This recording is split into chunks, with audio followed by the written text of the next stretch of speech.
Wholesale Hotline, where we cover everything to do with wholesale real estate. I'm Jamil Damji. I'm Brent Daniels. And I am Pace Morby. And together we cover the most important parts of wholesale real estate. Lead generation. Conversion of sellers into contracts. And dispositions. Guys, remember when you're watching this show, do us a favor and squad up in the comments. Make sure that you are liking and subscribing to the YouTube channels and in the Facebook group Wholesale Hotline.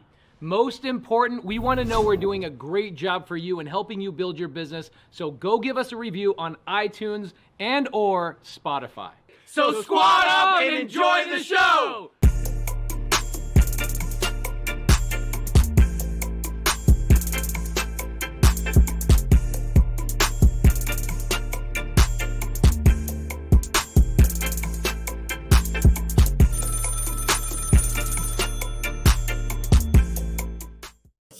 Full of testosterone. Welcome to Wholesale Hotline number 165. What do you want? We are getting started here. This is a full house. Jamil, who do we have? Who do we have here? Well, we got Pace Morby. Woohoo! No, you guys all recognize Pace, the king of creative finance, but a couple of dear friends of ours, I'll introduce one of them and allow Pace to introduce the other.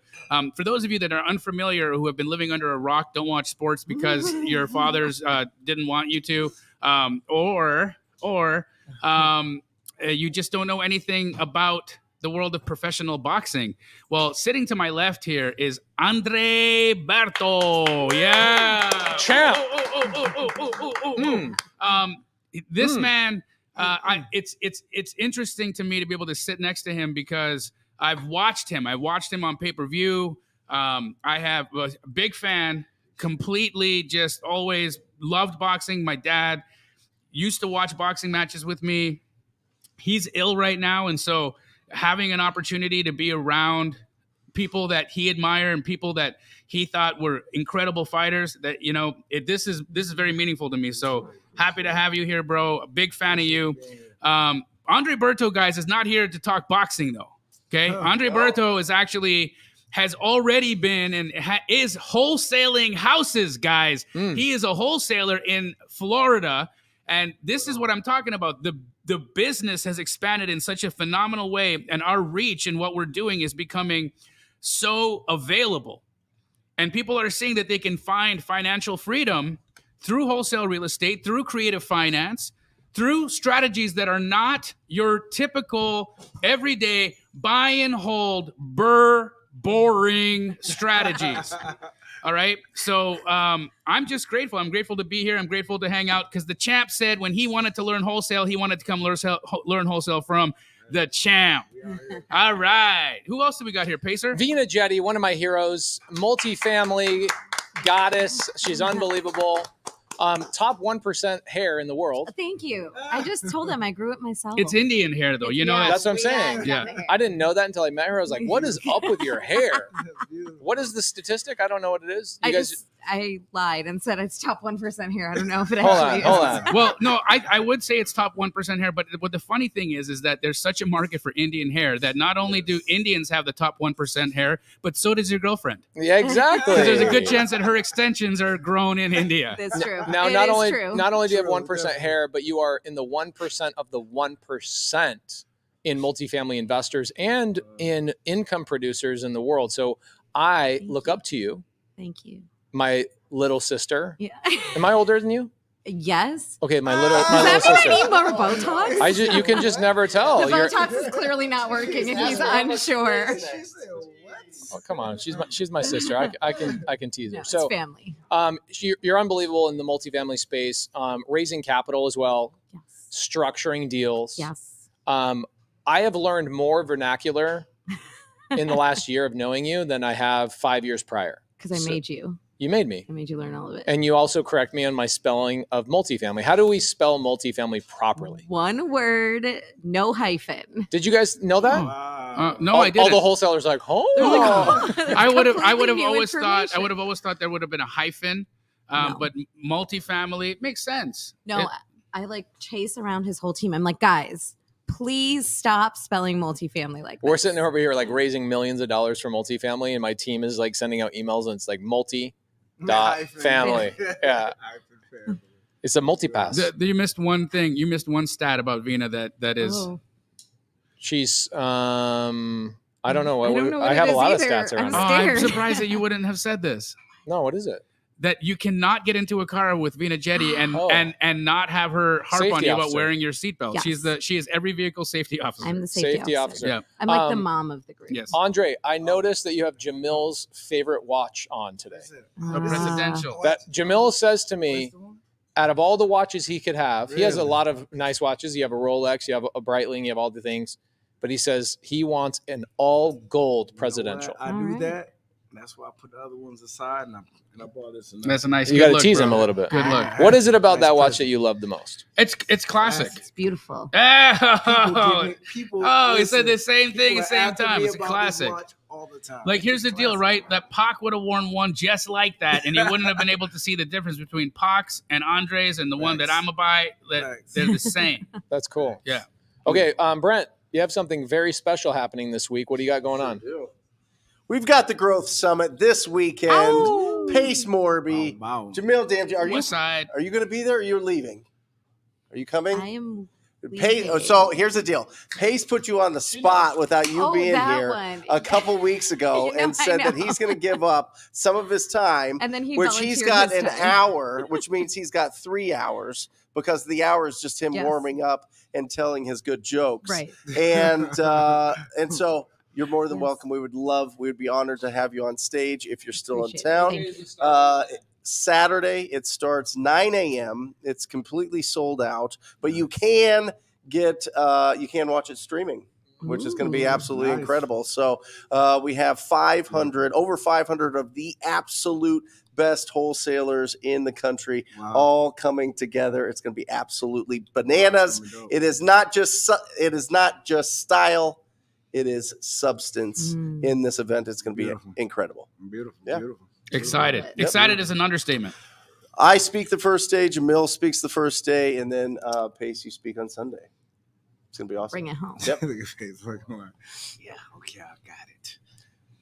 Guys, I'm really interested to hear how people or why people haven't asked the question yet is what the heck is the former world champion of boxing, okay, doing wholesaling houses? So I'm going to ask the question that hasn't popped up on the screen yet.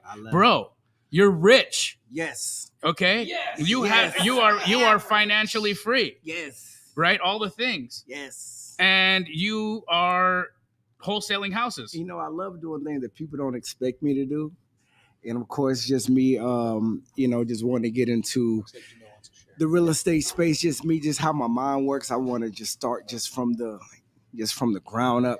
Do you like And when he talks? I feel like he's going to start boxing somebody at any moment. I'm trying to get y'all to the. I'm trying to get y'all at a certain point, but yeah, man, I love it. And like I said, you definitely really kind of learn the fundamentals just of the game. Period. And of course, I have a lot of other properties I'm invested in as well. But just the real, like wholesaling space, man, I really love it. It's just, just something just to keep me going, just to keep me driving. So I really love it.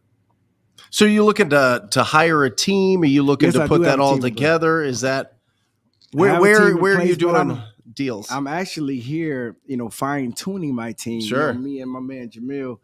Of course, we're having some great conversations and, and just really just trying to dial everything in the right way.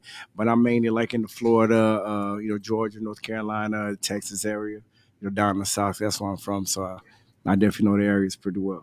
So there's the visionary and then there's the operator. Yes. Okay. So I'm going to make the assumption that we know who the visionary is. So who's your operator? Who's running your business? You know what I mean? Yeah. And how do you find that? How do you find that coming from a world of like top of the top as an athlete as you could possibly get to then branching out? Is it somebody in your network already? Is it just something that naturally happened? I have a huge network, of course, but it's just the fact we're just trying to put the pieces together. And like I said, that's one of the reasons why I'm here with Jamil too as well, because I know he's one of the best in the game at doing it. Yep. And like I said, he's helping me trying to make sure to just continue just putting the right people in the right places for my operation. I love it. That was good. I love it. Who doesn't want to do a deal with Andre?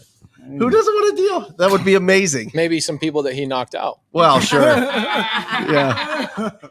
A lot of them. A lot of them. That's half of Florida. Yes. You're from the South. From the South, man. What does that mean? What city? What state? Born in Miami, raised in Central Florida, Polk County area, Winter Haven, Lakeland. And I always say Tampa and Orlando because nobody knows where Polk County is at, but it's like right in the middle, right in the middle of Tampa and Orlando. Yeah, to Orlando. The place is banging right now. I mean, like that area right now is just blazing hot right now, man. So it's great to see. It's crazy. It's just great to see the growth. You cannot lose by buying in anywhere in Florida. Crazy. Everybody's moving there. People Crazy. are finally coming to their senses that New York ain't the spot. Chris, Ain't where are you it? at, Chris? Chris Jean-Baptiste lives in Brooklyn. He's doing deals all over the country. Jean-Baptiste, I know you got that Haitian accent. Okay, Jean-Baptiste. Jean-Baptiste. I already know. Okay. So that's family right there. Florida's an amazing market, but is that the main place that you're going to be focusing, or are you expanding out into like the Carolinas, Atlanta, anything like that? Yeah, I think that's going to be where my main focus is, but I am going to be trying to expand over in the Carolinas and, like I say, the Georgias, the Texas. Like I want to stay in the southern areas right now. Sure. Real quick, and I'll let him complete, but the buyers that he's selling to are a little different than our typical buyer base, and this is the interesting part that I want to. Do they all have gold presidentials? Yes, that's the piece. That's so typically, right? And here's the interesting fact about us, right? When we're wholesaling houses, we have specific buyer avatars. Sure. The majority of our buyer avatars either fit the fix and flip person. They're going to be, I want to buy this house, fix it, and sell it for a profit. You're going to have those individuals that are saying, I want to buy this and I want to hold it for whatever reason, they either depreciation or they're going to want to get cash flow from it for a rental, right? Not everything has to cash flow. Some things you buy don't cash flow, but you hold them because they have a significant amount of depreciation for you. Mm-hmm. I'll tell you what, my Rolls Royce doesn't cash flow. It don't cash flow, but guess what it does do? It saved me $140,000 on my taxes this year, so I'm gonna take it. So, and that's just what it is, right? Some things you buy because they have a good opportunity, a good thing. But Andre's buyer pool is a little different than the rest of our buyer pool because his buyer pool are celebrities, and it's an interesting model that he's put together here. Because if we all look at the whole world of the celebrity client, these are very astute human beings. They're the top of their mountains in whatever thing that they're doing. They've made a tremendous amount of money, and now they have these big tax liabilities, and some of them are aging out of their field, right? Look, let's just be real. You, as a professional athlete, aren't going to be at the top or the peak forever. At some point, you get old. At some point, the muscles fade. The speed fades. And so you're not going to knock everybody out. You're going to have to be in another thing. You're not going to always be the number one rapper. You're not always going to be the number one producer. You're not going to be the number one whatever the entertainment modality is. These people have been being they've become prey for these predators that are out there stealing money from these entertainers. Isn't that interesting? Like how you guys in the entertainment industry, you guys get a lot of people around you, not you specifically, but that whole industry. It attracts a lot of people to get their hands in your pockets. It's easy. It's right? easy. Yeah. Bad managers.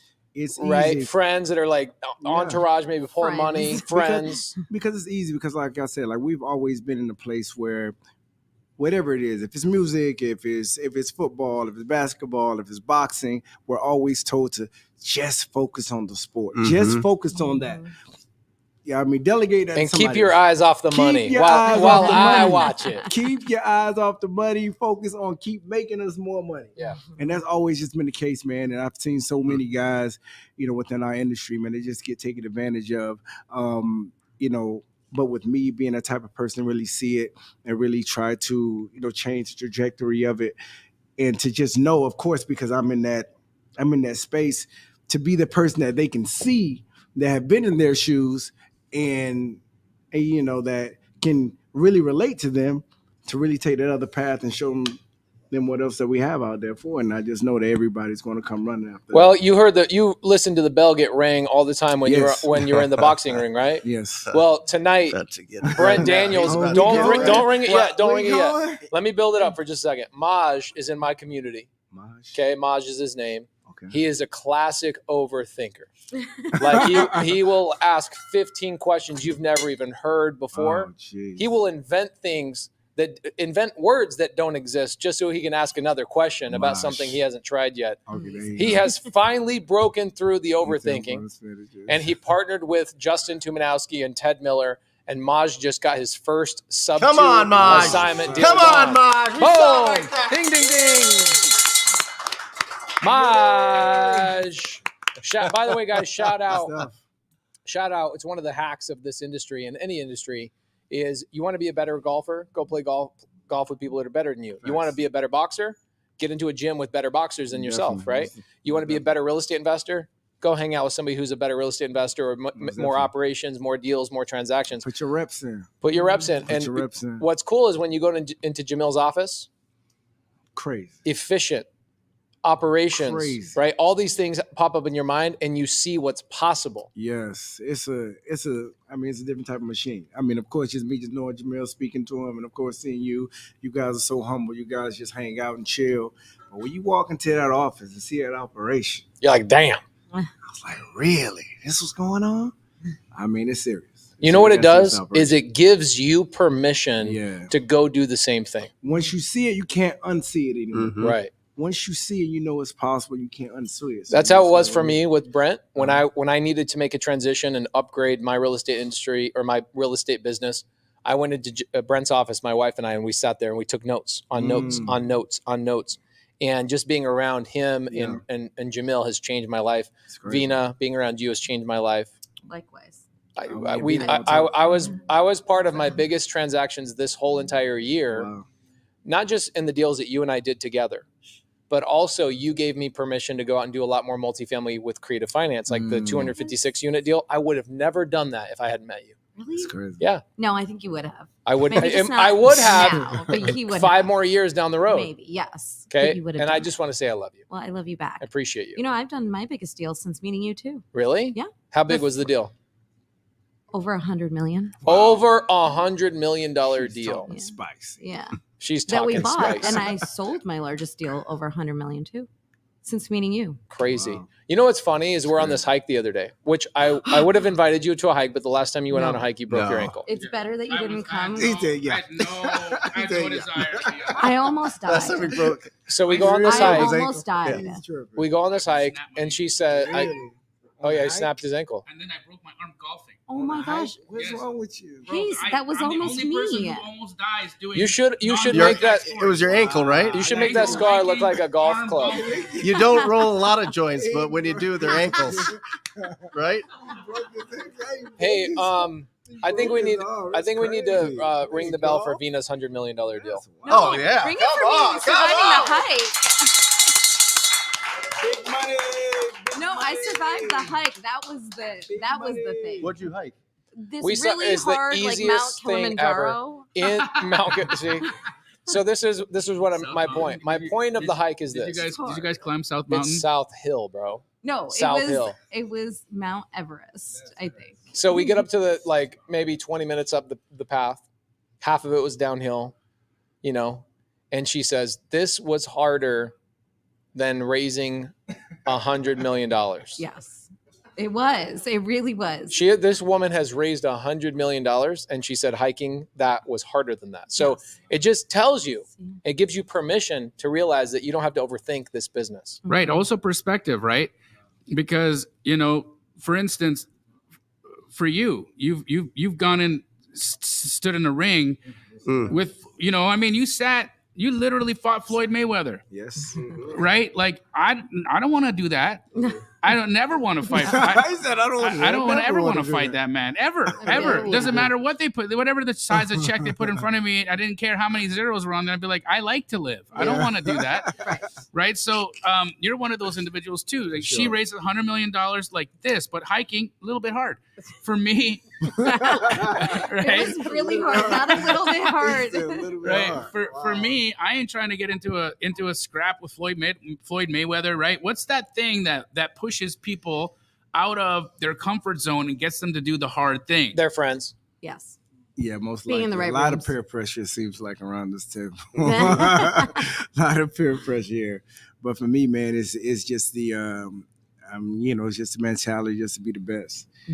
That's it. It doesn't matter if it's Floyd, it doesn't matter if it's Tyson, it doesn't matter whoever it is. I mean, like I said, I grew up with a certain goal in my mind or what I want to try to achieve, and I've been in the space of just dominance for so long, and I just felt like I was just supposed to be there. This was my moment, and I worked, like I say, 15, 20 years to meet that moment. That's great, bro. We went ahead and made it happen. Can I ask you? He ran all night. A question that may not be appropriate, but I have to ask it anyways, and you feel free of not answering it if you don't want to.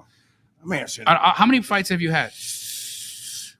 I've had 300 amateur fights. Who is the smelliest person you've ever fought? I mean, in body odor and mouth. Like, who had the worst worst stank breath and the stinkiest body? Like, who's the smelliest fighter you ever fought? I forgot his name.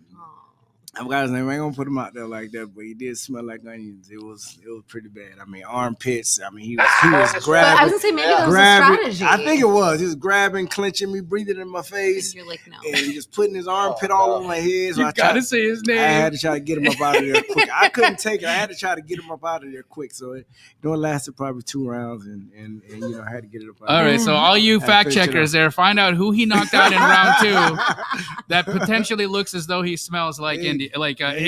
No, onions. Wow. I'm an Indian. That's okay. We smell like onions. That's it's your true. people. Yeah.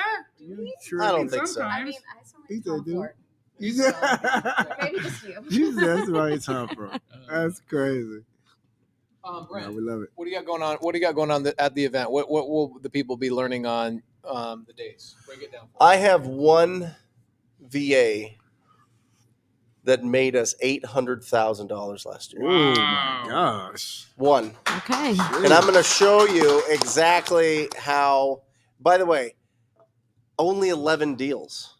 $72,000 average deals. Damn. There is power to quality. Damn. Where does your VA live, by the way? Where is this VA located? She lives in Costa Rica. Oh. Really? An American that moved to Costa Rica. And I've been hearing about that too. A lot of VAs. I know a lot of guys have been putting a lot of VAs from from Colombia, Argentina, and the southern region over there instead of the Philippines now. So is that like the new wave? Or? There's a lot of opportunities. I mean, there's Egyptians that are fantastic. Really? There's Filipinos that are fantastic. There is. Didn't Max Maxwell just open a call center out in Egypt? Wow. Yeah. I believe he did. He opened a call center out in Cairo. Yep. Wow. And I was watching actually a video that he put out, and the people that it looks like he's hired over there sound legit. Like they got. You just have to make them part of your team. The problem when you hire somebody that's virtual, that you pay them hourly, is they don't feel security, right? They feel like they're going to have a new boss in 2 weeks. Yeah. They feel like they just have to get by to just try to get to the paycheck. But if you really talk to them on a daily basis and really break down their calls and really work on developing their skills, they are phenomenal. Wow. And that's what they're not robots. They're not just people that you could just pay $4 to $20 an hour and just hope that they're just going to run your business, and you never have to treat them with any kind of respect. Yeah. You have to really develop them, and if you do, they can be phenomenal. Hey, Love it. Yes, sir. Can you read the question on read the question on the screen for us? Yep. Sorry, I didn't bring my glasses today. So you want me to read it for you? Yeah, please. All right. Nathan says, if you assign a contract to an end buyer, do they have to follow the terms of the purchase contract, or do they now have the right to change the closing dates or terms, now being the buyer? What a tricky and slippery question, right? Because there's actual multiple answers to this. I'd love to hear your take and Brent's take on this. Well, it depends on the way that your assignment contract is actually written, okay? If your assignment contract is written in a way that says that the person that you're assigning the contract to is not allowed to change any of the terms, conditions, or elements within the original purchase and sale contract, then no, they can't. However, most boilerplate assignments out there don't have verbiage in there that state that. And so what ends up happening is because you've assigned the contract to this end buyer, they actually do have, now they're the contract holder. If they want to, they can communicate with the listing agent. They could communicate with the seller. They could actually go and renegotiate price if they wanted to. In fact, I was in a deal where I used the wrong assignment. I renegotiated a price drop, and I didn't get the price drop. Price drop went to the contract holder instead of me. And so I was like, oh, shoot. So that's what made us change up our verbiage on our assignment contract. But that's the answer. Depends on the way the assignment contract is written. If it's a standard boilerplate assignment contract that you got from somebody that's not Pace Morby, Brent Daniels, or myself, then very likely your assignment sucks. And very likely they can. I see so many bad contracts. It's ridiculous. If you got your contract from a reputable person who actually does business and isn't just a YouTube noodle, then there's a the other chance that you've got. There's one YouTuber that I really think has good contracts too, is Jerry. Outside of us, but Jerry's our brother. You know what I mean? He's different. Yeah, I should have added Jerry into that mix. Here's an additional question to that question. Okay, so let's say that you assign a deal, Brent, to me. And I, your buyer, say, hey, Brent, I need like 4 more days to close because my hard money lenders give me a hard time. Is that something that you typically allow your buyer to do? Or do you say, nope, give me my earnest money and I'm moving on to a different buyer? It depends. It depends on the relationship. But typically, I'm going to trust that they've got things in line. One, I'm going to know who their lender is. And I'm going to have a conversation with that lender. And I'm going to see what's going on with the delay. If it's just I'm trying to bounce things around and figure things out, probably not going to give the extension. They're probably trying to sell the deal at the very end, which is notorious for some of the bigger guys that we know in town. That they'll hold off until the last 3 days to try to sell that deal to somebody else. They have no intention of closing. If I start smelling that, then I'm gonna be like Andre here with that guy with the onions and knock it out quick. You know what I mean? What I'll do in that circumstance, if a buyer says to me, hey, Jamil, I want to, I need extra time. I'll say, why? Yeah. Well, tell me, they give me the reason why. I'll say, okay, cool. So it sounds like a legitimate reason. It sounds like you have no worries that you're going to be able to make it happen in 4 days. No problem. I need another $10,000 earnest deposit. It's going to be released immediately. Yep. I'll give you the 4 days. Yep. Right, then this is what I'll do. I'll either close on it if the seller won't let me extend, because now I got an additional $10,000 in security that this guy's going to close. If I do close on it because the person doesn't extend, I pass those closing costs on to my buyer because they made me incur them. Yeah. And if for whatever reason the buyer doesn't perform, I've now made an additional $10,000 earnest money. I'll close the deal, resell it, made more money. And it depends on the seller. It depends on the seller's situation, and if they're like, I need my money. Some sellers will literally tell you, I need my money by noon on the closing date, or it's yes, exactly. I mean, so it depends on a bad position. You remember that commercial? Yeah. It's my money and I want it now. It's JG Wentworth. 877 cash now. Yes, dude. We revived it. Okay, so Veena Jetti. Yes. Question on the screen. Myron Briley just sold me a sub-2 deal today. Nice. Love you guys so much, Dallas leaders. Yes, they're the Ask the best. question: should we partner with Veena or Pace on our multifamily deals? And Yes. Myron, you know the answer. come on, that was a bad you question. knucklehead. Okay, so I got a couple. Softballs for you. Okay. Oh, softball's good. Okay, I can handle It's interesting because you're multifamily. Yes. Multifamily has a very different perspective of every aspect of the business. Yes. Okay. if first off, you're not wholesaling deals, you're buying deals. Yes. Okay. Are there situations in the multifamily world where you, the buyer, need an extra 4 days, 5 days, et cetera, to extend to close escrow based on maybe a lender or something you found in inspection? All the time. Okay. Does that cause you to lose the contract and your earnest money? It could, yes. So usually when we go into our deals, we negotiate it up front that, okay, if we have to extend by 15 days, we'll give you another $200,000 or whatever that number is. So we negotiate that up front. We try to negotiate another $200,000 of earnest money or another $200,000 earnest on top of the purchase price. It depends. Depends on what it takes. Yeah, it depends on what it takes. So when we go into deals, in 2021, we closed 2 deals where we did it in 42 days. They were around $80 million on the purchase price. So we said, we will close with 21 days due diligence, 21 days financing, no extensions, period. And I think we put up like 4 million, 3 million hard day one. Was it a smoking deal? Yeah, they were amazing.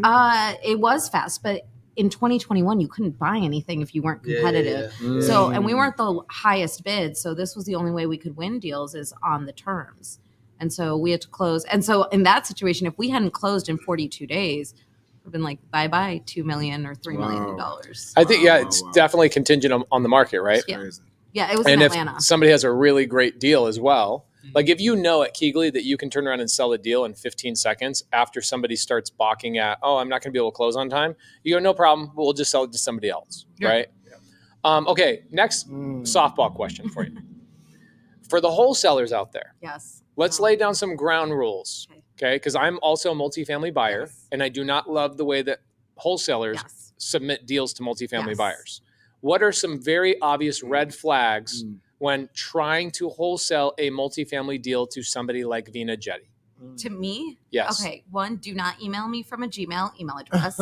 It's like $6 to get a professional Google address. She criticizes me about this. By the way, everybody else on my whole team, Molly at Pace Morby, Heidi at Pace Morby, everybody at pacemorby.com.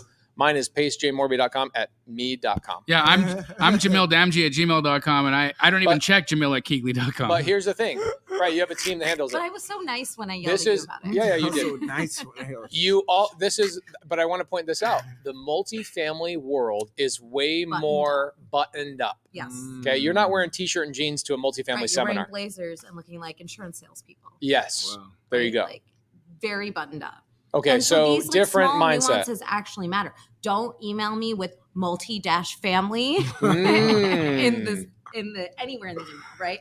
Because that immediately tells me you're not a multifamily person. She says anywhere in the email. Don't misspell it. It's one word, no hyphens. Easy. Yes, it's easy. We even have like spell check nowadays. It's crazy. Wow. Okay, give me the big. There's a big one in here. No, I'm looking for. hesitant to Say it out loud. Can I say one? Yeah. May I say one? Maybe he'll say it. Okay, guys, let me tell you what's up. Okay, first and foremost, when you're selling to a multifamily buyer, if you don't have that thing under contract, don't send it. Don't do it. Don't send Don't it. even waste I your get time. Stop it. so many wholesalers. They call me up. So this just happened. And by the way, I recorded this on Zoom. I'm going to release this on YouTube in a couple of weeks.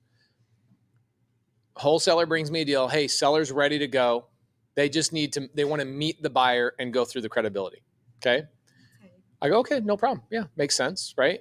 Because the seller financing me. Okay. So it's a That different makes world, sense. Yeah, right? that makes sense. So I get on a Zoom with Checks them. out. We're sitting there screwing around for like 16 minutes, just talking about this, that, and the other. And I'm like, all right, guys, what's the next step? And the seller goes, well, just let me know what your guys' offer is. I go, excuse me? Wow. He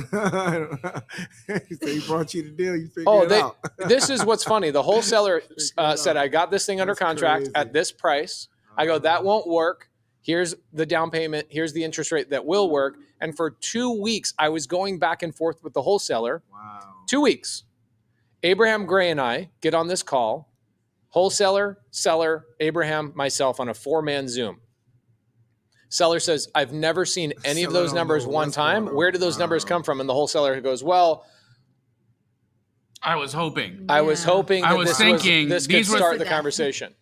So do not misrepresent yourself when you're wholesaling. And don't tell me you're direct to broker. I'm direct to broker. Right. I don't need you to be direct to broker. This Right. is a problem. You get a lot of wholesalers that go out there and they say, I'm direct to seller. You're not. Yeah. You are direct to broker. Yeah. And if I you're don't direct to want- broker, have control. Yes. Yeah. Like Yeah, that that's means, different. yeah, If that you means have have control, earnest it's money up, different. have the executed contract, and then Yes. have known your numbers Yes. and what price you have that thing locked up at, that it's an actual deal. Right. I got on a deal with the Veena style buyer.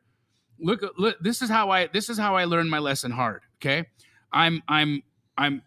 Somebody brings me a deal. It's a wholesaler brings me a deal and they say, hey, we want you to buy this. And I'm like, okay, I wouldn't buy this myself personally, because I'm not buying this size of multifamily, but I know a lady who is. I'm going to bring her onto the call. If she likes the deal, I'll go in with her, because I don't know enough about what I'm doing right now in the space of multifamily to make educated decisions where I know I'm going to do it right. I'm going to, like a Veena, I want to partner with a Veena. No, because Veena knows it. I'm okay to hand $1 million over. I know that Veena knows what she's doing. She's not going to put me in a bad spot. Yep. So that's how I felt. Lady comes onto the thing. She starts asking questions like, okay, guys, so tell me a little bit about, do you have the P&L? Do you have the T12? Okay. What's a T12?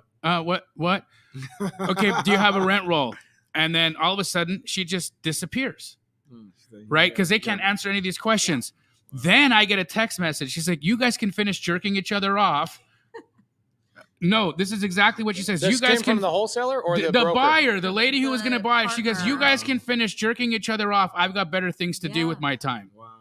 And Was it Veena that was the buyer? no. It was not me. Excuse So me. I would know say this that. is. I apologize. I know there's children that might be listening in on that. That's what all I said was. It's about chicken. It's a type of chicken. Jerk chicken's very good. Yeah. So Smooth recovery. very good. Very good. It's Jamaican, delicious. Anyways. Okay, so you got when you're saying you're direct to broker, mean that you're direct to broker. Yeah, or you Now, have control over here's the other thing. Yeah. Okay, because this is what I see a lot. People bring these deals to me and they say, here's the price plus what? 3% buyer's fee, and it drives me up a wall. Why? Tell me why. Because in multifamily, especially large multifamily, we do not pay that much to brokers. Like CB does not make that much money on our deals. What do they make? A point? Point and a Not half? even. The larger the deal, the lower the broker fee is. Because you have to remember, they double dip too. Because if they're selling the deal for us, they probably sold it to us less than 5 years ago. And then they're going to sell it again. So this might be their 4th or 5th time dipping on that asset. Wow. And so when you come to me and you say plus a 3% fee, I go, oh, this is a single family person that has no idea what they're doing in multifamily. And they're never going to be able to close this deal in a million years, even if it's a great deal, because there's so many moving pieces. We looked at a multifamily deal together, right? And in the 2 days we looked at it, there were 100 different things we looked at. And that was just a small sliver of analysis, right? And so when you're actually transacting on deals this size, like I have to do due diligence on 500 units in 3 days sometimes. Wow. And I have to do a lease audit on 500 units. And that's just the lease audit and the due diligence piece. There's all the other things that go into transacting. So if you tell me a 3% buyer's fee, I delete those emails immediately. I just blacklist them. I will never look at another deal from you. Even when you learn about multifamily, I'm not doing business with you. So tell me how do I navigate that if I am wholesaling a deal? Because I do buy deals from wholesalers. I have too. Last year I paid $210,000 on one assignment fee last year on a multifamily deal. I would do that. Okay? I would Happy to fee. pay them. Yes. But what happens is they say, what kind of fee would you pay me if I could bring this type of deal to the table? I go, well, it depends on the cash flow and how much cash outlay I have and blah, blah, blah, blah, blah. Just so happens this was a 50-year note, 3% interest, $0 down. It's also my San Angelo deal where my tenants are trying to kill people. So it's a good one. It's like a circus. You go to that property, it's like, wow, am I in the circus right now? This is crazy. Welcome to C class. Welcome to C class. Circus. Is that what it stands for? Yes, Circus? sir. Circus, yeah. Wow. Did you guys see that on my Instagram story? My tenant was trying to make out with one of my students. Okay, so if I have a deal or I want to do wholesale, let's talk specifically for you. Okay. If I want to bring a multifamily deal to you and I'm not a broker, how can I do that without upsetting Veena Jetti? Okay, so we already covered like the With email the address. terrible We email covered address. the spelling mistakes. Okay, so we've covered the crazy parts. What are the real parts though? Because it's a little like the Gmail thing.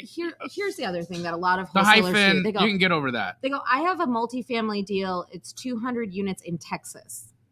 So you want all the details. I want some details, right? Like most legitimate people that have control over a deal, they don't have an issue sharing name, maybe not, depending on who the seller is, right? They might not want it out there. So you want them to have control. I want them to have control. And will you? And it's not a deal if you don't have control of the deal. Guys, I keep saying every person because I teach so many wholesalers, okay? And they all come to me at some point. I get this message, a DM, an email, Jamil, you won't believe what I got my hands on, man.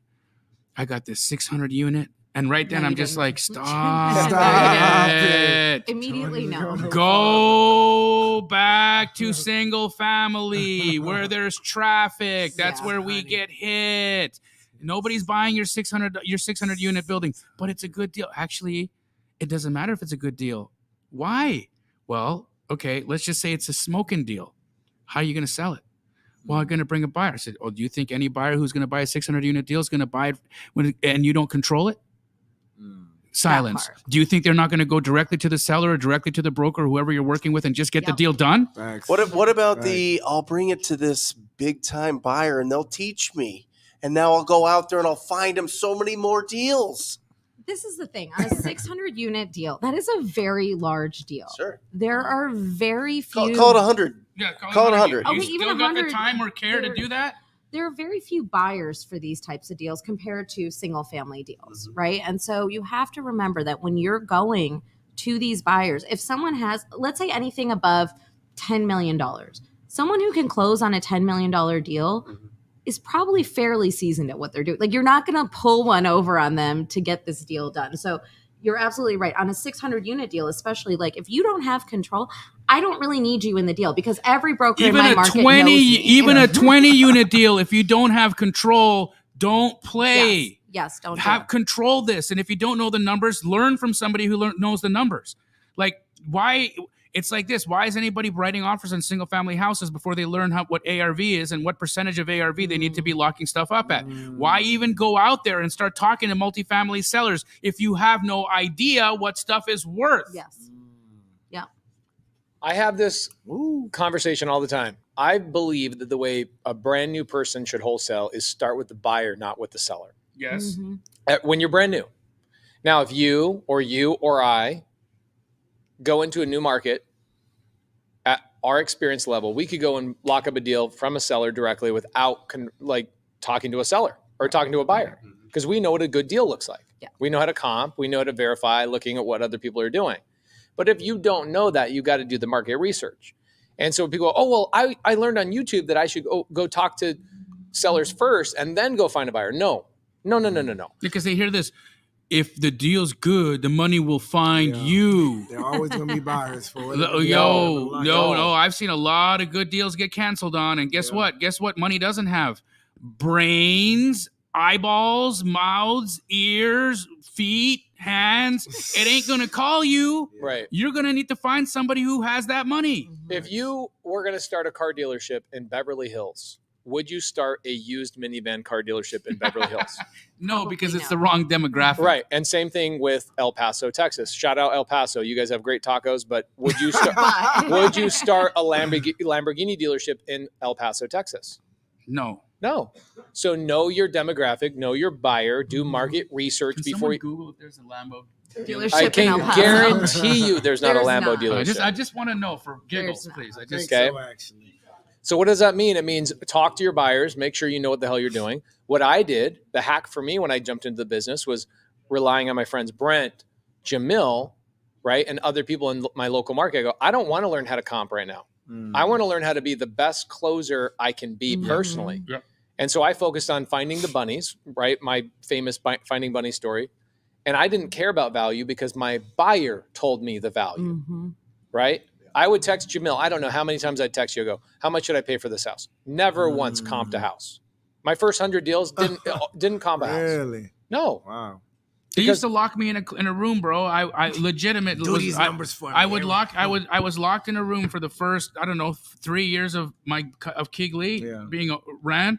All I would do was comp houses all day long. But you changed the whole industry in that because before you would try to have a conversation with somebody that you knew was a big buyer, and they would be like, they would tell you, unless you have that deal, I'm not competent. Yeah. They would tell you like, do you have the deal? Don't mess with it. Or worse, they try to, go around and try to get the deal, right? You changed it. You were like, we'll comp everything. We love everything. Come to us. Come to us. We will look at everything. But it's a different type of hustle we're than it is. Buyer than that because this buyer is dealing. They're dealing in the tens or hundreds of millions of dollars. But that's what people need to understand. Right. Is there's a difference between what you've brought to the industry and what's going on with these bigger deals. How many deals are you doing a week? None. Yes. None. That's the big thing with multifamily. 2 a year, maybe. Right. If we don't do 2 deals, if I don't do 2 deals in a day, I get stressed out. Yes. Like, wow, my whole business is falling apart. Oh my Absolutely. God, I'm over here like 2 deals in a quarter. What is happening? That's crazy. Yeah, we do not do volume. Right. We do size. Size matters. Yeah. Oh, Does well, she said it. She said it. There she goes. I'll have a conversation with Laura later. Do you think it's true that you can either be good at golf or good at sex, but not both? As of today, I'm great at golf. 13 Horrible at days. sex. I can guarantee you that. As of It took today, us. and It took sold us 6 another years to get pregnant. So I had to. You know what? You know where when I figured out how to make babies. The same way I figured out how to get into real estate. I hung out with people that were good at real estate. I hung out with Jerry Norton, who was popping out babies every year, and all of a sudden, I feel like we missed a significant part of this conversation. okay, check this out. This is interesting. This is a real story. Took us 6 years to get pregnant with Corbin, and 2 weeks to get pregnant with Monday. What was the difference? Jerry Norton. I lived in. I moved into Jerry Norton's house. The pheromones. All of a sudden, we're like barbarians getting He's pregnant. the only Yeah, man Jerry, I know he in the has 10, history right? of He has 10. human He has beings 10 that kids. got his wife pregnant He has 10 after a kids. vasectomy. That's crazy.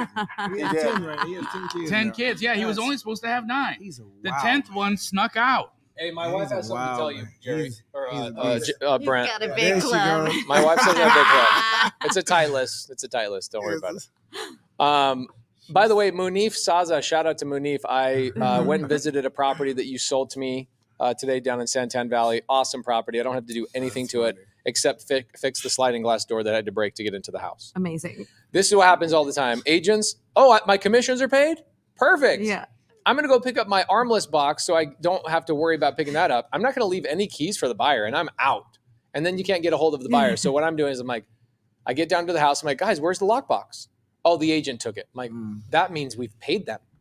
They left the second they got paid. So I have to throw bricks in half my houses To get in? to get in. Is that how you got into this one? That's how we got you in broke today. a window? I actually had one of my transaction coordinators at the house today, and I had her throw a brick through the window. Jeez. Okay, so Veena, Violence. Yes. It's violent. let's talk about something for a moment in the multifamily world. Okay. Hey, by the way, guys, Matt, can we show the live audience? Is there a possibility we can show the live audience? He's switching it up.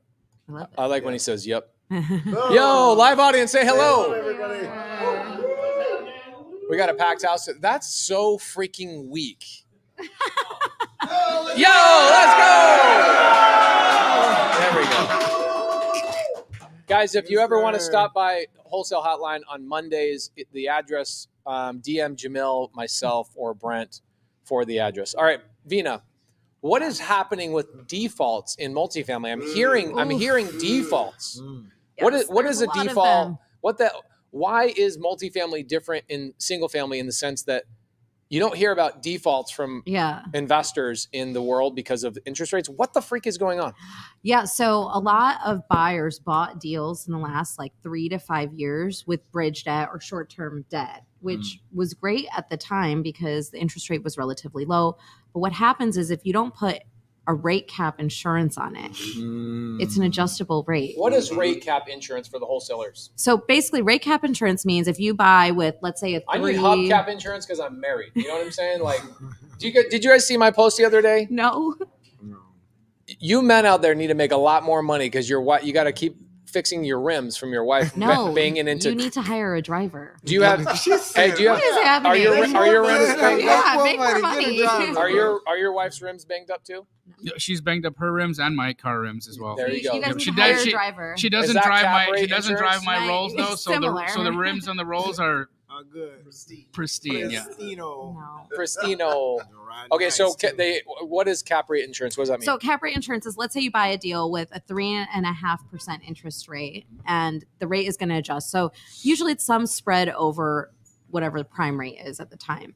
And as we know, the Fed has raised the rate very sharply and very quickly. And so now the rate is maybe double what you had bought. So if you were adjusting with the market, you might be at 7, 8, 9% now, depending on what your spread is over prime. A rate cap insurance means that no matter where the rate goes, you will never, ever, ever pay more than 5% or 6% or whatever that number is. You can buy different caps on it, and it's more expensive the lower you bring it. But what's happened is a lot of buyers went in and did not buy the insurance. Is that inexperience or is that just they wanted the numbers to look better?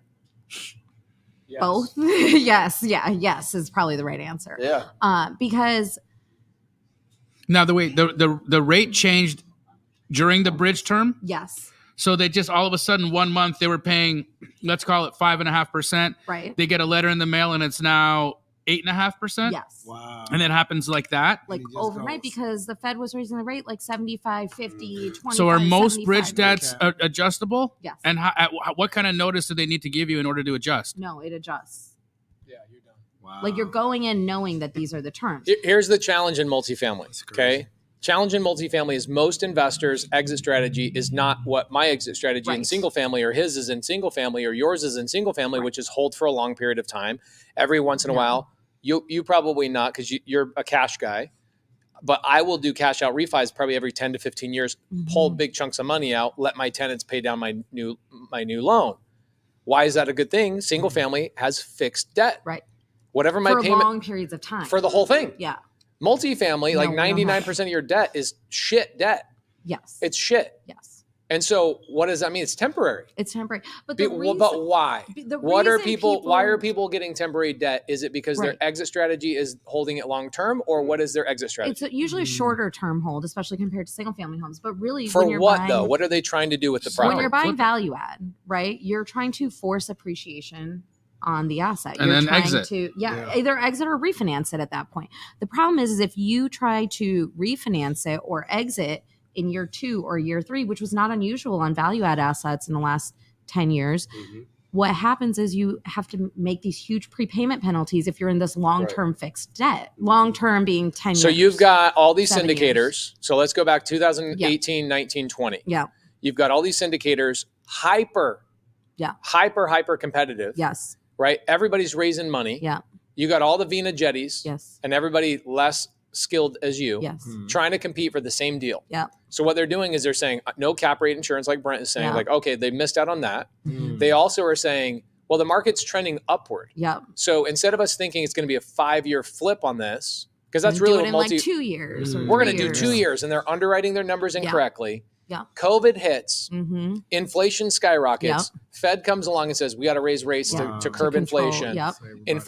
Rates go up. Mhm. Now what happens is the buyers for these multifamily are like, I can't buy it at the what you need No. to sell it for to make this work, and your debt is a ticking time bomb. Yes. Wow. So what's happening right now is we're talking not billions, we're talking like nearly $1 trillion over the next 3 Yeah. years of multifamily ticking time bomb. Here's the other thing I think is gonna happen too.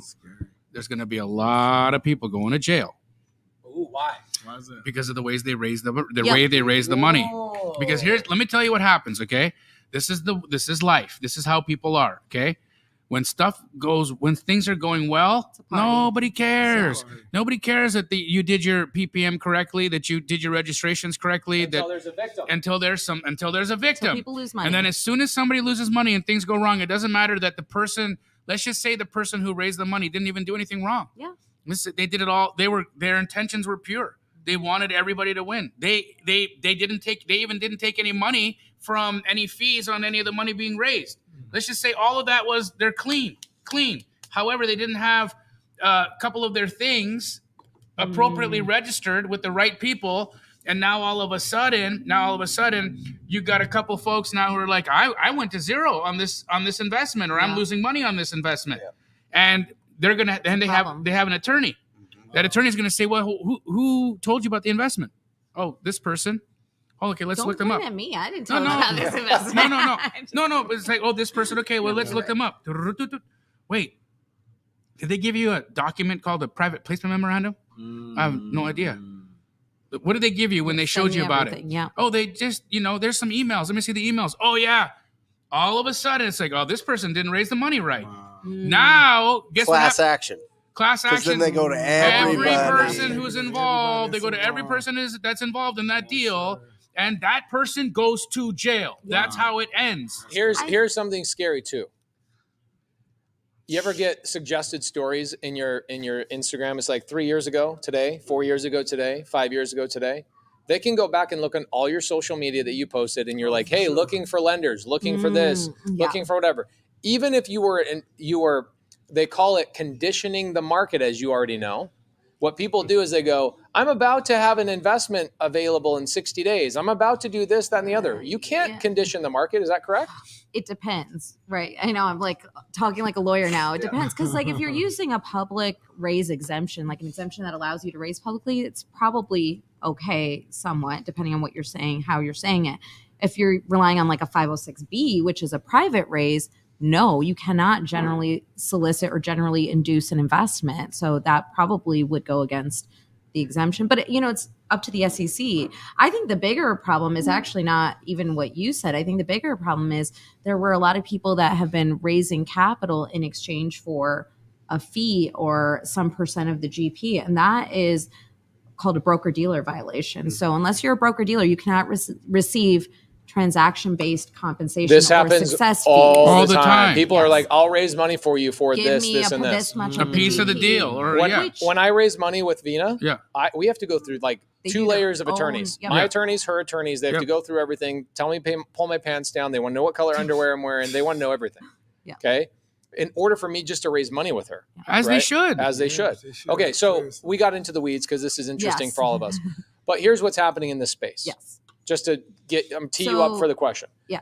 Syndicators, people that are raising money, that's what a syndicator Yes. is. Syndicator says, I don't have the money to buy the deal. I'm going to aggregate and go and raise money from Yes. all of you guys. Agreed. Yep. Okay. I'm going to go find private money. I'm going to find investors, not private money lenders. Yes. And I'm going to bring them into this deal. Yeah. I'm going to give them 60, 70, 80% of the Sure. deal. And my team is going to take 20, 30, 40% of this deal, whatever depending the on structure whatever. is. Yeah. Our plan is to sell this deal to a REIT, a hedge fund of some sort, Yeah. whatever, Somebody. another Veena, Yeah. right? In 3 years. Mm-hmm. What we're going to do is we're going to use the money, 5 years, whatever, it doesn't matter what it is.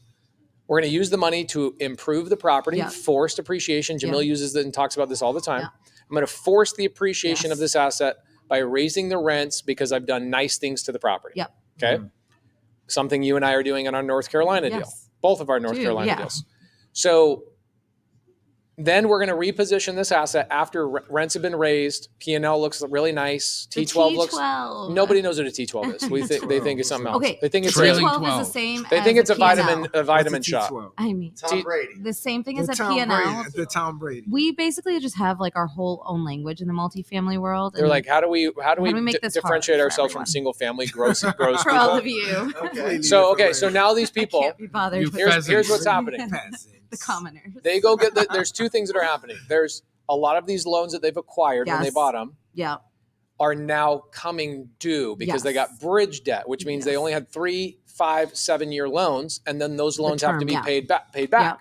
Okay. And also the second thing that's happening is some of these loans that they paid too much for the asset in compared to the Correct. current condition we're in now. Cap rate expansion. So yeah. now you've got $100 million asset is no longer worth $100 million. Mhm. They bought it for 100 thinking, let's sell this for 140 Right. in 3 years, 5 years, whatever. Now that asset that they bought 2 years ago, because of current interest rates, is now worth $89 million. Wow. Because cap And rates they have expanded. private money lenders they have investors Investors. money, going back to your comment about jail. So they have a group of investors that have all invested in this deal Yeah. and this syndicator. And now the syndicator's sitting in their room at night saying, "Holy When are the windbreakers shit. coming? When are the When windbreakers are coming? the windbreakers coming?" And there was a guy, I don't want to get really bad about this, but there was a guy, remember the building in Tempe, downtown Tempe, the really beautiful one? Oh, yeah. The owner syndicated money for that. Yep. And he ended up jumping off the exact building, heard this. killed himself. Wow. There's going to be a lot of that going on. I'm not hoping it happens, but just history doesn't repeat itself. It rhymes. That's tough. And what's right now, the rhyme is, back then it was all of the real estate. Right now it's primarily multifamily and commercial stuff that is going to implode over the next 36 months or so. What the hell do people do, Veena? What do they do? Buy more. Buy more? Wait. But let's say I'm a You syndicator. wait though; it's not time yet, No, right? we're seeing it now. I sent you an article last week, 3 Yeah. days ago.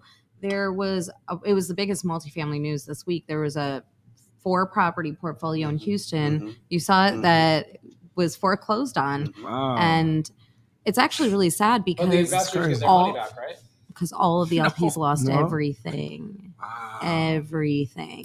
Yeah, Every that's dollar crazy. gone. Can I just say that every dime that I invested with anybody else in 2022 has gone to zero How? because everyone sucks. Like, how is this possible? No, Travis? no. happening, I was Jamil? in a syndication, okay, building now. Where was it? One of the best parts of Phoenix. Oh, in Phoenix. Beautiful part of Phoenix. Yeah. And these are great operators. These are people who've been doing it a long Yeah. time. I call homie up. I'm like, hey, how are things looking? He's like, well, How is their But was it debt out of looking? their That's control, the question. you know, have you heard how that song ends? Cow's mom is it? No, that's how basically is what he's telling me this whole thing is. It's a B. It sucks. It's not going anywhere. No, wait, but what's the debt like? I don't know. That's the right question right now. It's not where is my the debt equity? is the debt is good. They have an ability to it's something we're gonna hold.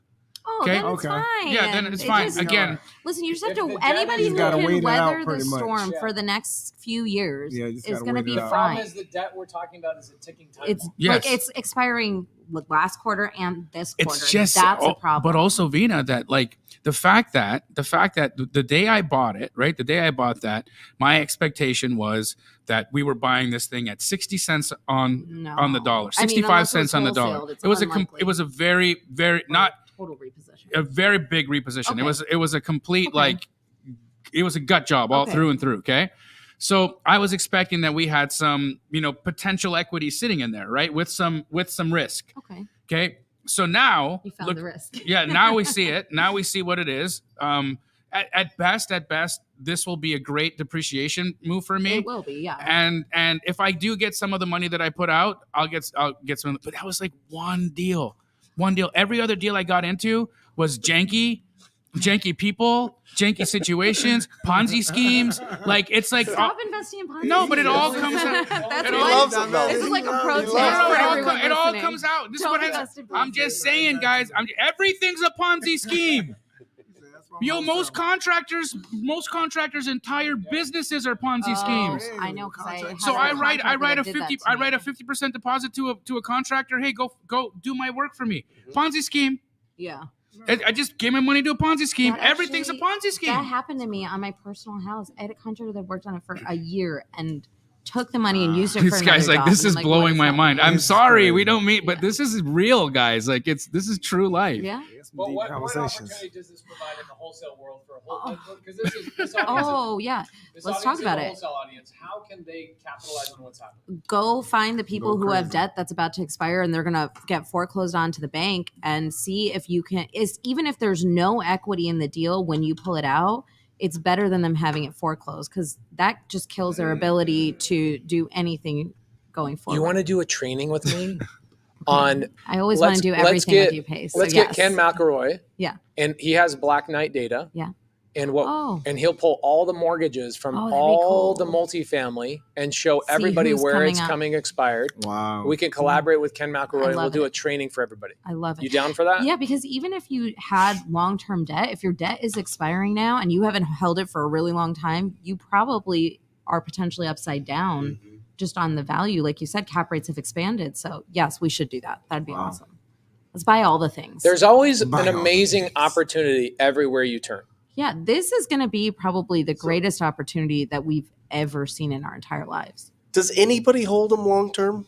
Yeah, so there's a HUD product, which is actually a pretty good product, but it comes with, its own set of issues, right? It's like pick your poison a little bit.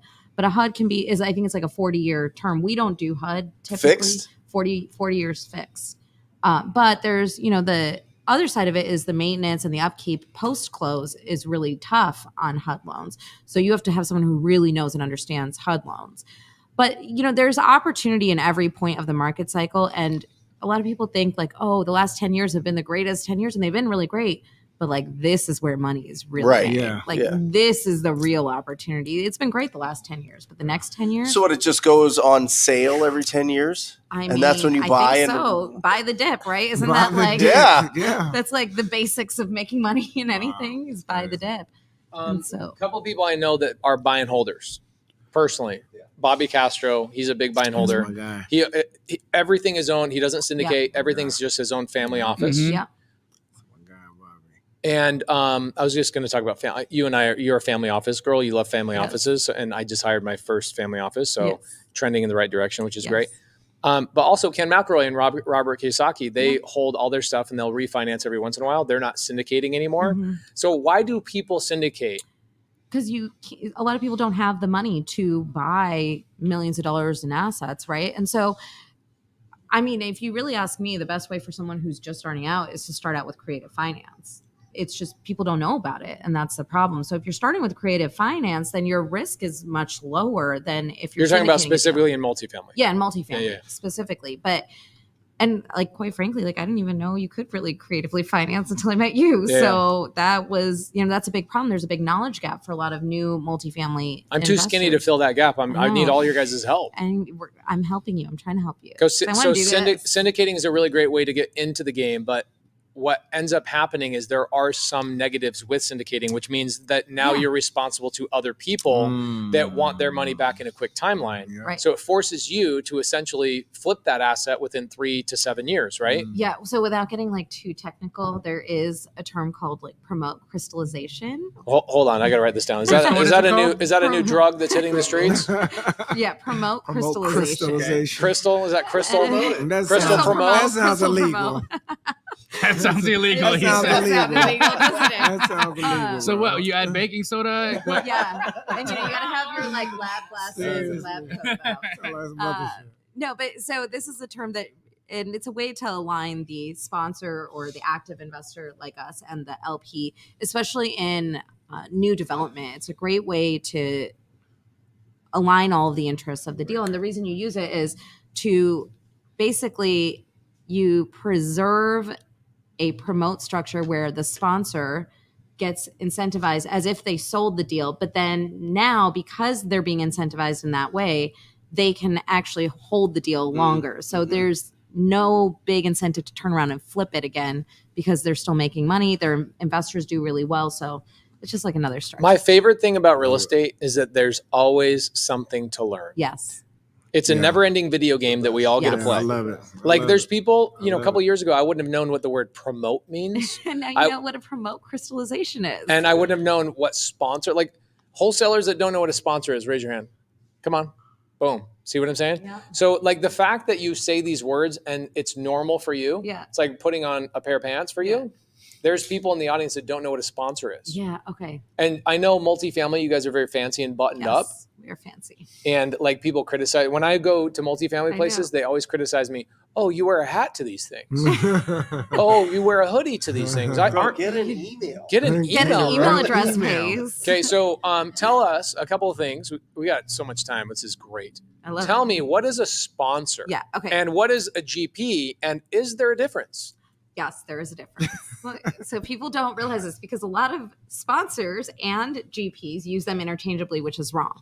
So a sponsor of a deal is who is putting out the offering in the PPM. It should tell you very clearly who your sponsor is. So on my deal, what's the PPM? PPM, the private placement memorandum. So this is the document that says it tells you every way to lose. You're going to lose your money. Yes, it's going to tell you you're going to lose your money. Your kids are going to lose their money. Your neighbor's going to lose their money. Your gardener, everybody's losing money. So in order for me to raise money, you have to make a document that says you're gonna take the money and you're gonna lose it. I go, all right, Veena, you have a deal. How does that make sense? Exactly. This is what happens. In big, bold capital letters. Veena says, hey, it is all a Ponzi. Veena comes to me and says, Pace, we got a deal. Do you want to bring $9 million to the table? Yeah. I go, yeah, I'd like to bring $9 million to the table. What's my first step? Call your attorney. Call my attorney. Call Nick. Okay. I call my attorney and I go, hey, Nick. Okay. Nick is her attorney we've used. Yeah. And he's great. I need you to write a PPM for me. Yes. Now, that's going to cost, with a lot of attorneys, your attorney's basically in-house. $30,000. $30,000 is kind of the average. Yeah. Wow. You don't pay that. No. But people new to the industry spend $30,000 just to have the legal right to be able to raise money. Yes. And then you have to hand this big, thick, juicy boy, this PPM, to a prospective investor and go, before I ask for your money, Go read all this. I would like to tell you Wow. every way that you are going to lose all of your money in this and situation. how this is going to go wrong and why this is a terrible idea to begin with. So Wow. just for you guys, Wow. PPM is one of the most commonly That's used crazy. acronyms in multifamily. Yes. You have to learn that word. And when Jamil was talking about earlier, people going to prison, it's because they either A, weren't Don't raising have money one. without one. Mm. It is. If somebody sent you a deal and you said, send me the PPM, and they said, I don't have a PPM, Nope. what would you say? No, block. You Block. go, oh, Block. immediately, Block. I am not going to Block. go to prison with you. Wow. But you know what? It's a common misconception that you have to have a PPM with a 506c raise. You actually don't need Nobody one. knows what a 506c raise is yet. We're getting there. Okay, we're getting Okay, so what's a sponsor I'm and too what's a We got GP? wholesalers out here. You know? Okay, so sponsor is the person that's putting out the offering, the people that are promoting the deal and saying, hey, this is a great deal. The people on the PPM that tell you how you're going to lose all your money, those are the sponsors. Your GPs, your general partners, are the people who are on the active side of the deal. Meaning So They're the management? operators. yes, they're the operators, they're the managers of the deal. They're the ones that are making all They're going to show of up the to the decisions. site. They're going to decide what color tile. Yes. They're going to say, we should not put laundry in here. We should put Yes. laundry in here. I don't like fluorescent pink. I like fluorescent pink. Correct. That's their We're job. going to buy it. We're going to sell it. We're not going to sell it at this price. We're going to put in a dog park. We're not. Every decision gets made by the general partners of the deal. Usually the GP or the general partner and the sponsors are the same, but every now and then you'll have a GP who's not a sponsor of the deal because they're not promoting the deal. So there is a very small difference. Usually like 99% of the time they're going to be the same and they're going to be interchangeable, but very technically speaking, they're not. Okay. So you got the GP Yeah. and the sponsor. Yeah. They go out and raise money. Yeah. Okay. Now, how do you do? There's multiple ways to raise money. Mm-hmm. Okay. What are the ways to raise money? You mean like from LPs? No. Yeah, from LPs. You want to go and find LPs. Family office. I'm sorry. Fund of Not where funds. money comes from. Oh, okay. What? Oh, you're talking about the exemptions. Yeah, the what exemptions. Okay, yeah. And why do we have to call them exemptions? Because it's so stupid. Yeah. Everything in multifamily, it's like, why? How can we complicate this even Yes, further? that is true. That is actually accurate. Okay, so these are securities. We're selling securities. When I say like, hey, Jamil, give me $100,000 to go buy this asset, I'm selling you a security. Only if it's a Ponzi scheme, Veena. I don't invest in anything. You don't invest in anything else. Yeah. Anything else? Okay, then you'll have to find another sponsor. Okay, so I can't. Ponzi. Okay, so I'm selling a security. The SEC says if you're selling a security, you have to register your security. Wow. Unless you have an exemption. Then you can sell an unregistered security. And most syndicators go underneath an exemption. Is that correct? Yes. Wow. I mean, it is much easier, and real estate has so many great exemptions to rely on. Like, you would be kind of stupid not to. And this is where your attorney or Nick or whoever you use, right, will guide you through this process of what makes sense for you. But you want to find an exemption. And without like overcomplicating it, this is just the SEC. There's like other different rules you have to fit into, like Investment Company Act, Investment Advisor Act. You have to fit into all three. So anyway, you go out, you find your exemption, and there's 4 major exemptions. Do you want me to break down the 4 exemptions? Wow. You guys will hear these so commonly. Yeah. You don't notice you're hearing them, but you're hearing them all the time. You see how wholesalers, their brains start oozing through their brain. Their brains start going through their ears. They're like, I can't pay attention to this because I don't know any of these Too words mean. detailed. But if you're a wholesaler and you come to me and you go, hey, Am I this wrong? Am I deal wrong? underwrites on a hard. 506C or a 506B, I'm What all is- of a sudden like, oh, okay, you're not a wholesaler. Tell me more, multifamily This person. is how you get to level up. Yes. You actually Yeah. understand these words. Yes. So yes, tell us the 100%. 4 exemptions, and then Okay. we'll stop making everything hard on wholesalers. All right, 4 exemptions. You have your Reg A, which is you can raise from both accredited and non-accredited investors. And the Who- public and the who general private- public. General public, Yep. Who primarily uses Reg A that everybody knows? Grant Cardone. Yeah, Grant Cardone. See, Jamil knows things about multifamily. Jamil in So, there now. yeah, he uses a Reg A. And so you can raise money from Wait. anybody. Shaba. He uses reggae too. That was a good one. Holy moly, that was one of the I don't best know who dad that jokes is. I've ever It's told. a Yo, reggae not a music single joke, person. I think. Oh, Yeah. I'm too young. He said Venus I a don't know. Texas gangster. Gosh. I don't know, Big Bro. No. No. How No? about What am I Sean Nepal? Okay. He uses a reggae. Oh, Ah! my God. Okay, sorry, keep going. Okay. Okay. Oh Lord. What am I Reggae, I doing? get it. I see what you did here. That was actually smart. That was so appreciate it. good. Come I on. appreciated it. That was good. We were just too in the zone to appreciate your You genius. guys are getting some hot game right now. Hot gems. Put flames in the chat for Veena. Okay, so you have your reggae. Yes. Regulation A, Come on. to be clear. Is there anything else that needs to be said about this anymore? I've heard reggae so many times, but nobody connected that. I know. It had to be Jamil. Yeah. It's how he earns his keep. Real's a beast, Please man. don't spit on I me. won't. Thank Crazy. you. I won't. So, okay, so you have your regulation A. Yes. I will never say that again without thinking about you, Jamil. Good. So, okay, then you have your Reg CF, which is I like to call it Reg Cash Flow, but it's actually Regulation Crowd Fund.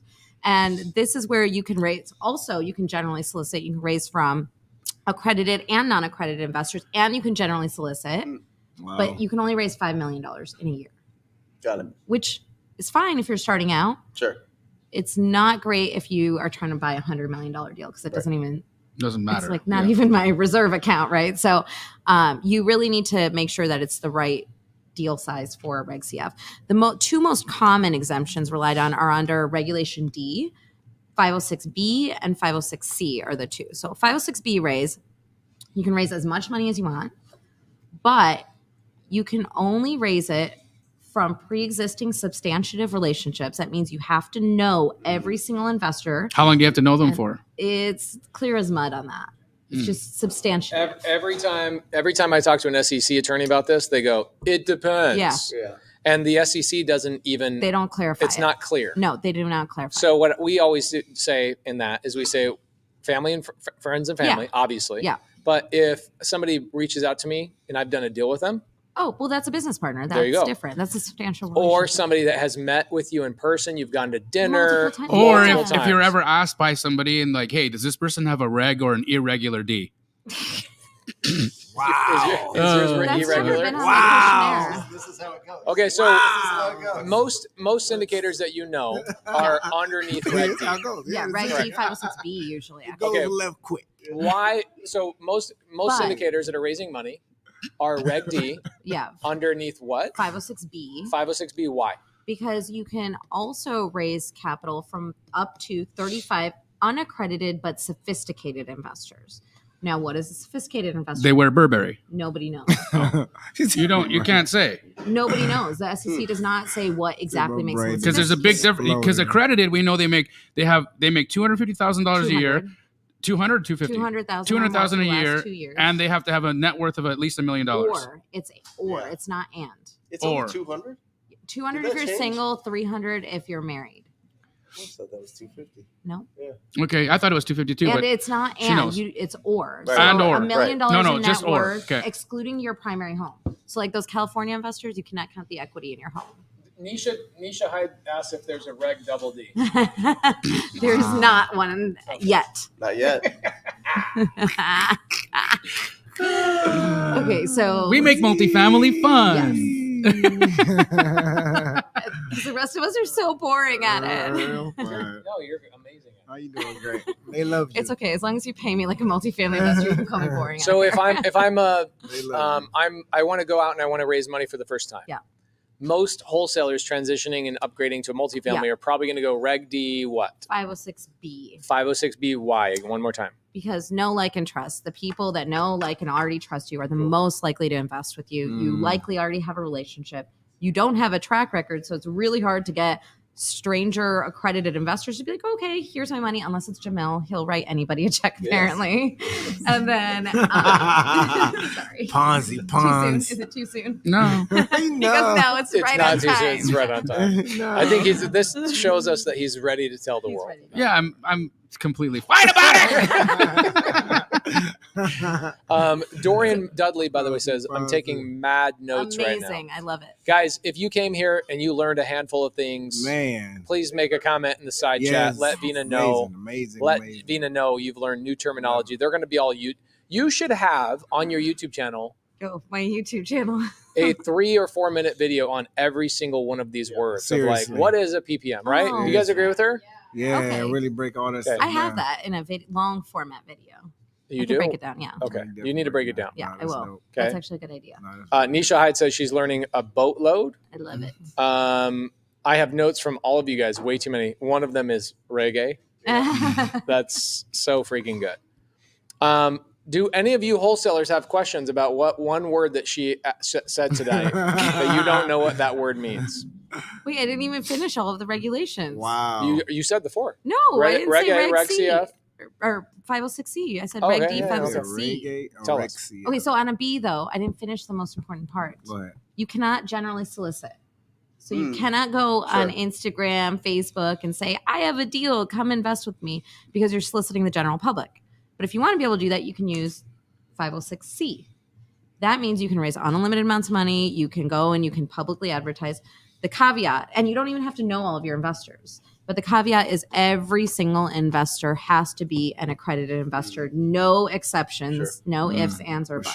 For sure. And the SEC says it's not enough for me to just say like, hey, Jamil, are you accredited? I have to take reasonable steps to verify your accreditation What's one of the status. steps? So we use a third party, either CPA, your attorney, your financial advisor can write me a letter. There are companies that do this. Verify Investors, the one that I think is probably the biggest. There's probably a few more, but they'll do this. They'll write a letter for your investor that you can accept and say, okay, Verify Investor, your CPA told me you're accredited. They have a license. They said they verified it. I can reasonably rely on that, unless I have information that I know it's a lie or whatever. And if they say I'm accredited, they give you the money, and then everything goes to crap, you're liable if they sue you. I mean, it depends. Yes. Not to be an attorney. Yeah. It depends, right? Like I theoretically gave you a PPM that told you this was going to happen. Right. And so if one of these things happens and you go to an attorney, they're probably going to be like, well, they told you. And you're going to be like, no, you didn't. I'm going to pull it out and I'm going to say, here, it's right here. You signed this document. Right.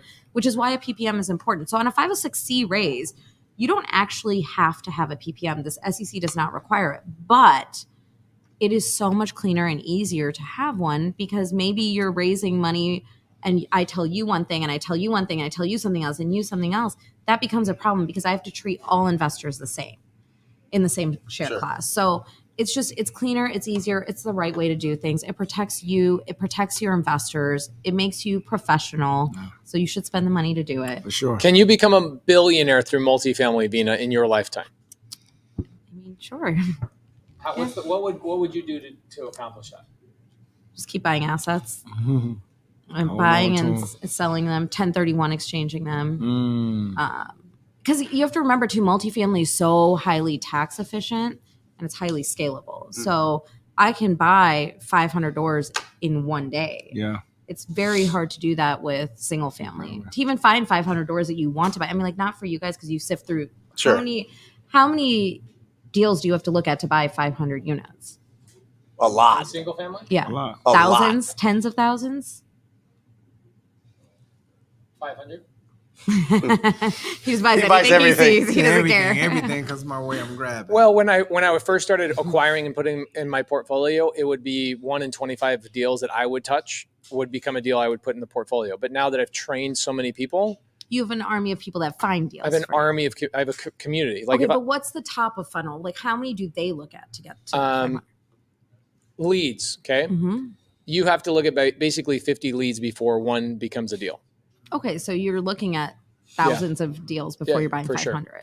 And so that's like the big difference between multifamilies. I just have to find one asset that makes sense. Now I have to look at several hundred deals to make that happen, but the scale on those assets is Yeah. different.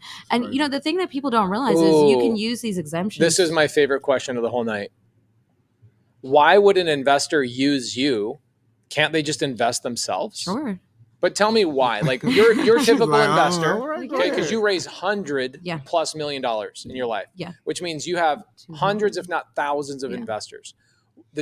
Break people's like belief system in thinking that why would somebody invest in me when they could just go invest in themselves? They don't want to. They won't. What did you say to me? But why? Who's the demographic? They're- Tell me the personality. What do they do They're for a living? professionals. They're doctors, lawyers, engineers, small business owners. They already do something really well. They've already invested so much time and energy and effort to be really great in orthopedic surgery.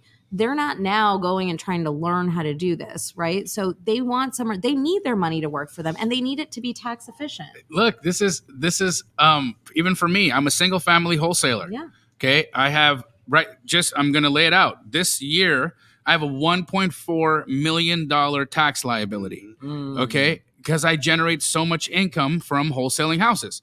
Now, for me, there's no chance in heck that I can buy is nearly enough single family houses to get the depreciation that I need in order to help me with that tax situation. So hence what brought me into the world of Ponzi. How was the tax write-off on that? Actually, you want to know what I did get? I got because I had $1 million loss on that. Mm-hmm. Because I get to claim corporate theft, so you get to write all of it. I'm going to write down 900,000 of the million. So not that bad. I'm like, okay, you know what? It hurt, it sucked, but it took a big chunk out of my taxes off. So I can sleep at night. To be clear, there are better ways to get tax write-offs. Yeah, seriously. But I'm just saying. Yeah. But really though, like the facts is that that's because I'm a single family guy. I'm a single family wholesaler. That's my specialty. It's my niche. It's what I do. It's how I earn. It's how I live. I love it. I enjoy it. I get it. But it also generates so much cash that I have to put stuff in other places to get the depreciation, which is why I would invest in you. Mm-hmm. And I'm an investor and I could do it myself, but I'm not sophisticated enough to understand that at that level. I didn't spend 22 years understanding multifamily. I did that in single fam. Yep. Yeah. It's the same reason why I invest in single family and new dev and hotels and I bought a production studio. Like I'm not the operator on those because I don't want to ever know those as well as I know multifamily. I just want to know I want to have one trick and do that trick really well. Now, I'll also say this, even as someone who's in this space, last year I invested $4.5 million in other sponsors deals that were doing multifamily. They're my competitors actually. And competitors invest into my deals because we get diversity, right? So I can put millions of dollars into one of my own deals, but if I put it into someone else's deal, now my risk is spread out across multiple assets, multiple operators, multiple markets, multiple doors. So there are definitely people that will invest in you. And listen, you don't even knowing how to raise capital is a skill everybody should know, including wholesalers, because you can syndicate a wholesale business. You can raise this capital to create the infrastructure of what you guys have. And so it's not exclusive to just multifamily. It's a great tool for multifamily. Yeah. I mean, I think my fund is done now for our single family fund, but but I will be raising capital for single family houses that I have an expertise in, that I have ultimate access to, unlimited access to. And you have the best access. Right. So it makes sense for me to have a fund that plays in that world. Right. Yeah. But again, I only want to be investing or being a part of people who are super experts at that, right? Yeah. Like you're a super expert. I would write you a check. Excellent. I learned that though, right? You learn that over time.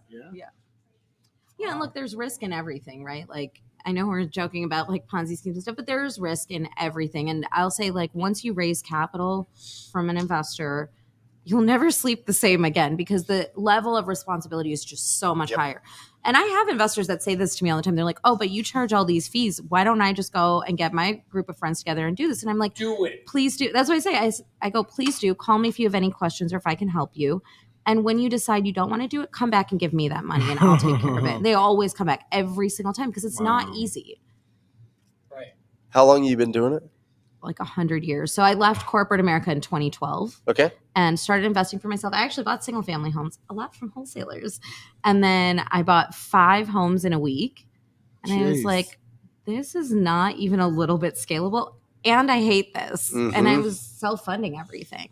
And so then I was like, there's got to be a better way. And I really loved the residential side. I just didn't know people could buy multifamily that wasn't like Oprah. Yeah. And so I went out and I found people who were smarter than me and who knew more than me and told me like, this is the way. And that's how I started buying multifamily. It's almost like 9 years ago. Squat up. It's nice. Squat up. That's the move. That's all it is. Here's the move. This is a class. You want to get into multifamily? For real. Hang out with people doing multifamily for 9 years. That's one. Because what you'll do is you'll take my learning curve from your 9 years, and you'll take my learning curve to 4. Yes. Maybe 2.5. Yeah. Maybe 3. Especially if you took notes on this call. Yes, there's a lot of people who took a lot of notes. Yeah. Check this out. Jeremy Harlow says, Pace, I see now why you brought Veena to the stage. Brilliant. Oh, Amazing. Shout out Veena. Thank you. Now, This is amazing. Champ, How much money are you going to raise now? Listen, are you guys not doing anything without Veena? boom. Are you guys trying to acquire deals, or are you trying to wholesale deals? I'm trying to do it all. I believe we're trying to do it all. Of course, getting into the wholesaling space, of course, because I love it. But like I said, and just like Jamil said, I got a nice, crew of buyers. A lot of different athletes and celebrities. I think I can acquire a lot. And they're trying to put stuff in their portfolio all the time. 1, to offset their taxes, All 2, the to time. create passive income for their legacy. All the time. Do you, especially right now with this whole wave of entrepreneur, and they have so much access to so much information now. Before of course, I believe, that was another reason why a lot of the athletes in general always got burnt, because we didn't have access to, so much information, and we just handed it off to business managers or whatever the case may be. But it's so much information out here for these guys now that they're really trying to get trying to put their entrepreneur hats on. I love it. And they want to try to jump in, and I got to show them the way. What you got to show them? You got to lead. You got to lead the way. Yeah, for sure. For sure. That completes Wholesale Hotline for the night. I have nothing going on this week except the most important thing. I'm going to be at Brent's event. Yes, sir. I'm going to be hanging out with people in the hallways. Who's coming to that? Who you guys coming to that? Shout out live audience. Okay. That's going to be fun. Now, for people that couldn't, I know the event sold out. I know the VIP sold out way before all of that. How can people watch this from streaming? Matt, do we have a link? do you have a link? Oh, he's putting it up. Awesome. Okay. Ingrid Hernandez, VIP baby. Yeah. I just went on a hike with Ingrid the other day. Yes, she watched me be great. You made it. I made it. Incredible. Yeah, you were great. It was great. So I have nothing but just hanging out with your people that are coming to your event. I'm super excited about this. Brent Daniel should be doing this every single year, if not twice a year, personally. What do you have going on this week? Yeah, that's it. That is it. We are gearing up for the best event ever. Nice. Saturday and Sunday. Nice. GrowthSummit2023.com. If you're interested in participating and you can't be there, we'd love for you to be here. But if you can't make it, go there and stream it. And I'm telling you, if you don't, you're going to be 6 months behind. You're going to be 6 months behind if you do not stream this event. I know one thing. My man Andre here is looking for deals. Andre, where should people be sending you deals? In what markets? Oh man, Florida, North Carolina, Georgia, Texas, Woo. in the South. All right. What email address should they be sending them to? Got Berto Capital. PaceJMorby@me.com. Berto Capital 83 at Gmail. What- I'm gonna change it Veena. up. I gotta change it up, Bro, soon. she gave everybody a complex tonight. Me She too. did. Yeah, now I'm gonna go back home and switch it up. Come on, it's 100% $6. I'm Pay gonna have Google. Pay You're gonna Google. have to- $6. I'm gonna have to. do you even exist if I'm you gonna don't go have a back home and website? change everything. Yes. After this conversation. Amazing. Me too. BertoCapital83@gmail.com. Yeah, y'all send it to me. Were you born in '83? I was. 40, too? baby. Boom. It's coming. I'm not, What's your birthday? I'm not there yet. September 7th. September 7th. Cool. Virgo. What's it? Oh, he's a Virgo. Come on, man. We the best. Excuse me, Yeah. that is not Are Virgos true. the best? No, What- Leos are clearly the best. Leos are very loyal. Don't What do are that. you're He's I'm a Sagittarius. Sagittarius. That's why we get Sag- along. Sagittarius. That's a religion, We're right? We're fire signs. Wow. Oh, Monday. Aw. Guys, this was There she Wholesale goes. Hotline. Thank you all for tuning Amazing in. We'll one. see you next week. Peace.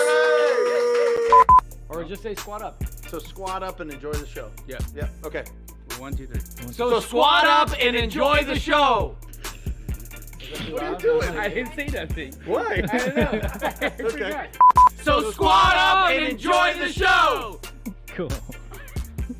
I think we should use the one where Jamil doesn't say anything.